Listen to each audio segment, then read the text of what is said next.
Parul university के placements का कोई रिप्लेसमेंट नहीं, इसलिए टॉप कंपनीज की फर्स्ट चॉइस। आप तो समझ ही गए होंगे। Join Parul university, Vadodara, Gujarat.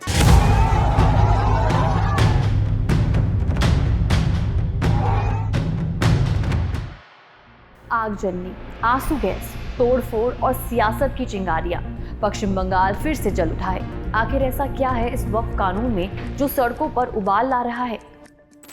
मुर्शिदाबाद से इस वक्त एक बड़ी और चिंताजनक खबर सामने आ रही है।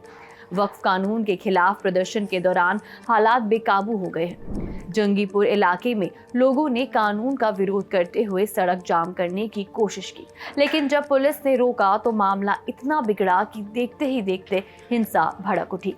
प्रदर्शनकारियों का गुस्सा इस कदर बढ़ गया कि उन्होंने पुलिस की गाड़ियों में तोड़फोड़ शुरू कर दी और फिर आग के हवाले कर दिया। जवाब में पुलिस को हालात काबू करने के लिए लाठीचार्ज और आंसू गैस के गोले तक इस्तेमाल करने पड़े। लेकिन ये वक्फ कानून को लेकर बवाल क्यों है? दरअसल जिस कानून को लेकर इतना विरोध हो रहा है उसे हाल ही में संसद के दोनों सदनों ने पास किया है। लोकसभा में इस कानून को 228 सांसदों ने समर्थन दिया है, जबकि 232 इसके खिलाफ थे। राज्यसभा में भी बहस के बाद बिल को 128 वोटों से पास कर दिया गया। राष्ट्रपति द्रौपदी मुर्मू ने भी इस वक्फ कानून को अपनी मंजूरी दे दी है, यानी अब ये देश का लागू कानून बन चुका है।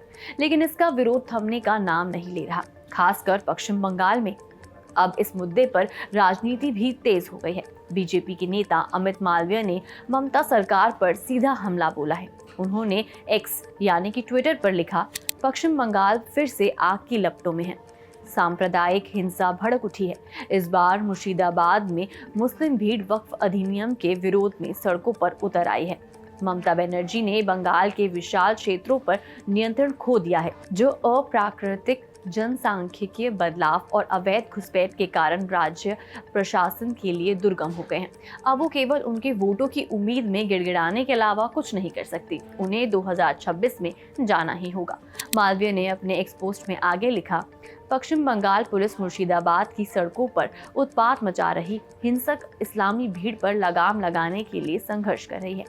संभवतः गृह मंत्री ममता बनर्जी के निर्देश पर उनके भड़काऊ भाषणों ने वर्तमान अशांति में सीधे तौर पर योगदान दिया है। तथाकथित एहतियात के तौर पर सूचना के प्रवाह को प्रतिबंधित करने के लिए क्षेत्र में इंटरनेट सेवाएं भी बंद कर दी गई हैं। ये वही क्षेत्र है जिसने हाल ही में कार्तिक पूजा समारोह के दौरान हिंदुओं पर बार बार हमले देखे थे। तनाव बढ़ने के कारण कई ट्रेनें रुकी हुई थी। ममता बनर्जी का मुस्लिम तुष्टीकरण का ऋण विहीन ब्रांड बंगाल को खतरनाक रूप से बांग्लादेश के रास्ते पर ले जा रहा है।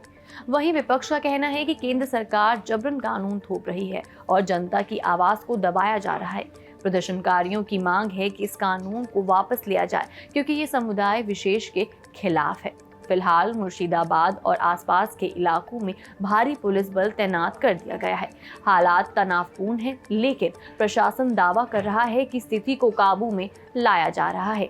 तो सवाल ये उठता है कि क्या ये सिर्फ एक कानून का विरोध है या इसके पीछे कोई और बड़ी राजनीतिक चाल है? इस पर आपका क्या कहना है? हमें कमेंट सेक्शन में अपनी राय जरूर दें।